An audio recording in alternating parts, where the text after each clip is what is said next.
રાજુ કરપડાએ રાજીનામું આપ્યું અને જે રીતે આરોપ લગાવ્યા તેનાથી હવે આમ આદમી પાર્ટીના જે ભૂતકાળમાં રહ્યા હોય તેવા લોકો અથવા તો જે લોકોએ આમ આદમી પાર્ટી છોડી હોય એવા લોકો, તે તમામ લોકો હવે ધીરે ધીરે પોતાની નારાજગી સોશિયલ મીડિયા ઉપર વ્યક્ત કરવા લાગ્યા છે. એવા પૈકી ભાવનગરના એક છે દસુભા ગોહિલ.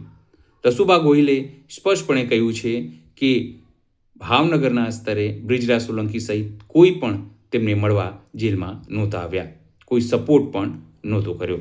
નમસ્કાર, હું છું ચિંતામણી પુત્ર અનિલ પટેલ. સ્વાગત છે આપનું અમારા વિશેષ કાર્યક્રમમાં. આવો સાંભળીએ દસુભા ગોહિલે શું કહ્યું. જય માતાજી. રાજકારણમાં શું કામ આવવું? રાજકારણમાં આવ્યા પછી તમારું કર્તવ્ય શું હોય એના વિશે આ વિડીયો છે, એટલે દરેક શેર કરજો અને દરેક પાર્ટીના રાજકારણીઓને આ લાગુ પડશે. પછી આમ આદમીનો હોય, કોંગ્રેસનો હોય કે ભાજપીઓ હોય, પ્રજાએ તમારી ઉપર મૂકેલા વિશ્વાસ અને એને કંઈક તમારી ઉપર આશા હોય. રાજકારણમાં આવ્યા પછી જેમ સંત બન્યા, સાધુ બન્યા પછી પરમાર્થ એ જ એક તમારો ધ્યેય હોવો જોઈએ, એમ રાજકારણની અંદર પ્રવેશ કર્યા ને પછી તમારો આશ્રય માત્ર ને માત્ર પ્રજાનું સુખ હોવું જોઈએ. રાજાશાહીમાં પ્રજા કહેવાતી, લોકશાહીમાં જનતા કહેવાય છે અને જનતા સર્વોપરી હોય છે.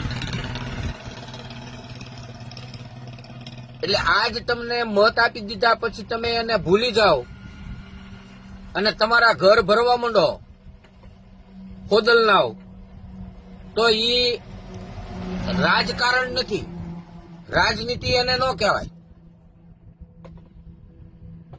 રાજકારણ વસ્તુ એવી છે કે પ્રજાનું હિત જ તમને દેખાવું જોઈએ, તમારા પોતાના હિત માટે તમે જોડાણા નથી. તો ભાજપ વાળા ખરીદી કરે જ છે, એમાં જતું રહેવાય. અને કોઈ પણ પાર્ટીની અંદર કોઈ કાર્યકર્તા સારું કામ કરતો હોય ને તો એને તમારે ગાઈડલાઇન્સ આપવી જોઈએ અને એની સાથે ઊભું રહેવું જોઈએ. નહીં કે તમારે એનાથી ડરવું જોઈએ કે મારો બેટો મારાથી સાઈડ કાપી જશે તો મારું શું થશે. હમણાં અમારે રાજુભાઈ કરપડા અને પ્રવીણ રામ આ બે જેલમાંથી છૂટ્યા, ઘણા દિવસનો જેલવાસ ભોગવી અને છૂટ્યા. એટલે સુરેન્દ્રનગરની અંદર સન્માન હતું, એનું સભા હતી એક. એમાં ઘણા નેતાના મોઢા આવા ગબ્બી જેવા થઈ ગયા.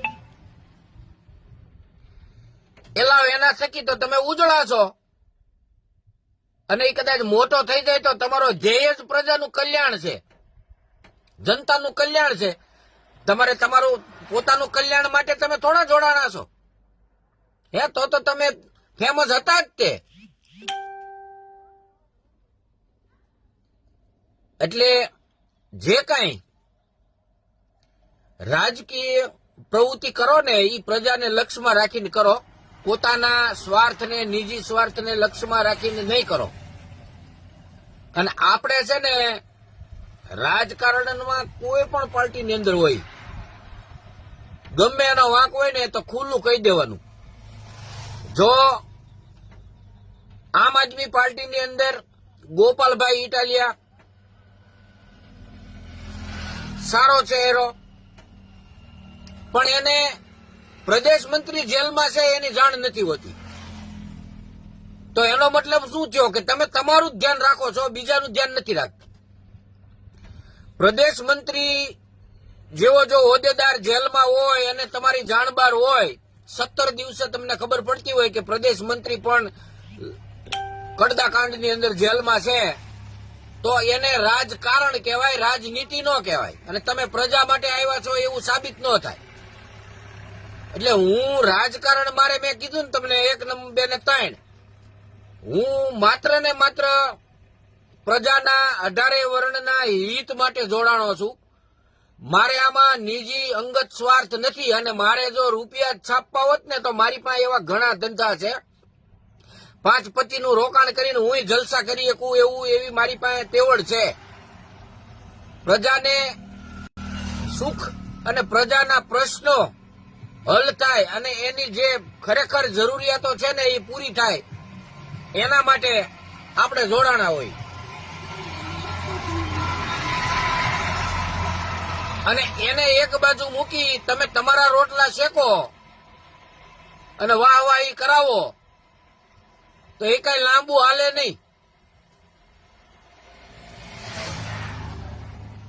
તમારે તો પછી ભાજપ વાળા કઈ ખોટા જ નથી. ઈ તમારી જેવું કરે છે ને એનું જો હાલે છે. એટલે આમાં લાંબુ કોઈનું ન હાલે. એટલે આ બધું ધ્યાન રાખો. સંગઠન ની અંદરની જવાબદારી શું હોય છે તમારી ઈ જોવો.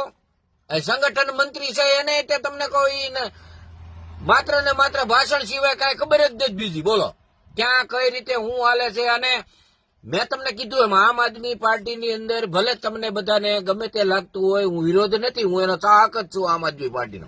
અને વિચારધારા મારી અડીખમ ને હજી એની જ છે.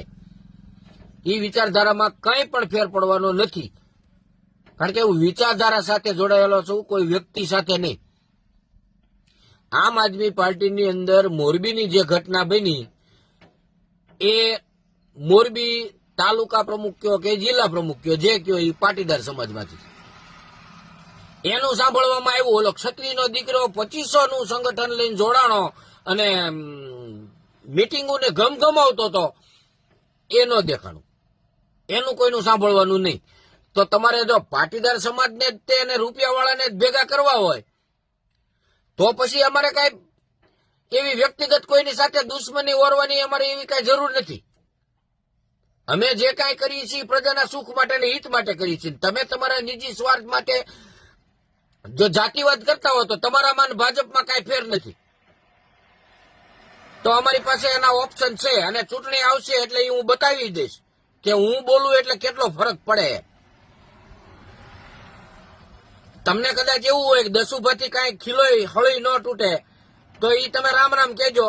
આપણામાં બધી ટેવડ છે. જો હું આ બધું કરી શકતો હોય ને બોલી શકતો હોય ને રેલો લાવી શકતો હોય ને મારા સમાજને કહી શકતો હોય ને તો તમને હું ઘર ભેગીના કરી દઉં. એમાં બે મત નહીં. તમારું કાંઈ ન આવે એવા ઉભા કરીશ દરેક જિલ્લાની અંદરથી. અને હવે મેં નક્કી કરી જ લીધું છે ક્ષત્રિય સમાજના આગેવાન સાથે જ કામ કરવાનું છે. બાકી તમે તો બધા આરા સ્વાર્થીલા છો. 17 દિવસ હું જેલમાં રહ્યો ત્યારે મોટી મોટી ઠોકતા હતા ગોપાલભાઈ. મેસેજ કરો એટલે તરત જ બોલો બાપુ કરતા હતા. આજ વકીલ હાટું હું ફાફા મારતો તો મારી પાસે બધી તૈયારી છે જ તે. પણ પાર્ટી માટે જે કઈ કરતા હોય તો પાર્ટીની ફરજમાં આવે. 4 જણા સિવાય જેલની અંદર મારી મુલાકાતે કોઈ નથી આવ્યા. જેને તમે મોટા મોટા કરીને બહાર આમ સ્ટેજ ઉપર બેહાડો છો ને રાજુભાઈ સોલંકી, બ્રિજરાજભાઈ ને ઘનશ્યામભાઈ પટેલ ને એને એક પણ મરદ ન્યા નહોતો આવ્યો. ભાષણો ભલે ગમે એવા ઠોકતા હોય પણ પ્રજાની સાથે તમે રાજુભાઈ કે બ્રિજરાજભાઈ ક્યાંય તમે દેખાતા નથી. તમે 500 જણા ભેગા કરીને ખાલી બતાવો લ્યો. નો આવે ભાવનગરની અંદર એટલે તમારે બહાર ફાફા મારવા પડે. અને આપણે ગમે એ હોય એને મોઢે કહી દઈએ. મારી સાથે માત્ર ને માત્ર આમ આદમી પાર્ટીના ભાવનગરના ત્યારે જે તે વખતના શહેર પ્રમુખ અને હાલના પ્રદેશ મંત્રી મહિપાલસિંહ ઝાલા, જિગ્નેશભાઈ સોરઠિયા, વિપુલભાઈ મોરડિયા, મુકેશભાઈ જાદવ અને ભાવિનભાઈ જોશી અને મહેન્દ્રસિંહ સરવૈયા. આ લોકોએ મારી મુલાકાત લીધેલી. મહેન્દ્રસિંહ સરવૈયા પોલીસ સ્ટેશને હાજર રહેલા 2 દિવસ સુધી અને ભલામણો કરેલી અને જે તે એની પહોંચ હતી ત્યાં સુધીની. તમે એક પણ ત્યાં ડોકાણા નહોતા જેલમાં. 17 દિવસ થયો ને 17 દિવસ હું રહ્યો ને એમાં. એટલે આ જે કોઈ આમ આદમી પાર્ટીના ચાહકો જે બહુ બડાયું મારતા હોય ને બહુ ફાંકા મારતા હોય ને બહુ વિડીયો બનાવીને વાયરલ થતા હોય ને તો હું તો પહોંચતો છું, બધે પહોંચી વળીશ ને મારી ઓળખાણ છે ને હું છૂટી જાઉં છું. પણ તમે નહીં છૂટો એટલું ધ્યાન રાખજો. આ કોઈ આવવાના નથી. વિચારધારા છે એમ તમતાર રાખો, વિચારધારાને વળગી લો. પણ કોઈ વ્યક્તિ સાથે તમે વ્યક્તિને પ્રેમ કરીને પાર્ટીને આગળ ન લઈ જતા. આ તમને ચોખ્ખું કહી દઉં છું. એટલે આ વિડીયોને શેર કરજો. નેતાઓ ગમે એ હોય 1, 2, 3 હો. આપણે આમ આદમી પાર્ટીને કોંગ્રેસને ભાજપને કાંઈ લેવા દેવા નથી. રાજકારણ નથી કરવાનું, રાજનીતિ કરવાની છે મારે. અને હું ગમે ત્યાં કરીશ. એવું નથી કે તમે મને પ્રોત્સાહન આપો અને તમે મને ગાઈડલાઇન્સ આપો તો જ હું આગળ જાઉં. આ હું અત્યારે જે કઈ આગળ આવ્યો એ મારી તાકાતથી જ આવ્યો છું. એમાં તમારો કોઈનો કઈ એટલો ફાળો નથી. મારી સાથે જે મારા મિત્રો જોડાયેલા છે એ આજે પણ મારી સાથે છે અને આજે મારી જે કઈ જરૂરિયાતો છે સરકારી જે કઈ મારે કામ હોય એ બધા એ જરૂરિયાતો પૂરી પાડે જ. પણ ફરજમાં તમારી આવે. તમે બધા મોભી, તમને અમે જ બનાવ્યા છે મોભી. વિસાવદરની ચૂંટણી વખતે અમને ઘણી ગાળું દેવામાં આવી, પણ અમે ત્યારે એવું નહોતું જોયું. અમને ત્યારે ગોપાલ જ દેખાતો હતો. જય ગોપાલ જ દેખાતો હતો. અને હવે જો તમે કોઈની સામે ન જોવો અને તમે તમારા મનનું ધાર્યું કરો તો એવું કાંઈ આપણે હલાવી લઈએ નહીં. તમારી કોઈ પણ જગ્યાએ જાહેર સભા હશે ને ત્યાં દસુભા જેદી નીકળી ગયા ને તેથી તમારા સુપડા સાપ. એટલું સમજી લેજો. હું કરીશ જ્યાં સુધી નોંધ નહીં લેવાય, જ્યાં સુધી કાર્યકર માટે થયેલા કેસની તમે એની સાથે ન ઉભા રહ્યો તો શું કામનું આ અમારું બધું બળ કરવાનું? અમે તો એમને નહીં લડશું. અમે ક્ષત્રિયના દીકરા છે. અમારે કાંઈ કોઈ પડખાની જરૂર નથી. અમે જે તે વખતે બલિદાનો અમારા પૂર્વજોએ આપ્યા ત્યારે કાંઈ કોઈ અમારી પડખે નહોતા ઉભા. ત્યારે માથા વગરના ધડ ત્યારે લડ્યા હતા ને હજી અત્યારે લડે અને લડશે. વિડીયોને શેર કરજો મિત્રો, સારો લાગે તો. બાકી હવે રેલો લાવવાનો છે એ લાવવાનો 100% લાવવાનો. સહન આપણે ખોટું સહન કરવાનું થતું જ નથી. એવી કોઈના પાસેથી કાંઈ 1 નંબર કે 2 નંબરની આપણે આવક આવતી નથી. કોઈ રાજકારણી પાસેથી કે આપણને કોઈ 5 રૂપિયા અહીંયા આવવાના ટિકિટ ભાડાના દેતા નથી. એટલે આપણે એવી કાંઈ કોઈથી ફાટી પડી કે કોઈ મને એવું કે દસુભા આવું ન હોય, આવું બધું આમને તેમને માંડ રાગે પડ્યું. તો રાગે પડ્યું હોય તો પાછું એને પાછું પાડતા મને આવડે જ. એટલે આવા કામ કરો. નવા જોડાણા હોય ને એને કાંઈ ખબર ન હોય એટલે મને ઘણાના ફોન આવે. ઊંડા ઉતરે ને પછી ખબર પડે. પાર્ટી કાર્યકર્તાથી શોભે. તમને હોદ્દા આપી દીધા એટલે તમારાથી પાર્ટીનું હિત નથી થઈ થતું એવું ન સમજી લેવું. એટલે આવો મેદાનમાં, બરોબર? જોઈ લઈએ હવે. દસુભા ગોહિલની વાતથી આપ કેટલા સહમત છો જરૂરથી અમારા કોમેન્ટ બોક્સમાં કોમેન્ટ કરજો. એ સિવાય અમારી યુટ્યુબ ચેનલને લાઈક કરો, સબસ્ક્રાઇબ કરો, બેલ આઇકન દબાવો. સાથે અમારી વેબસાઇટ છે www.gujaratplus.in. ત્યાં પણ જઈને તમે વધુ અપડેટ થઈ શકો છો. અત્યારે માટે બસ આટલું જ. નમસ્કાર.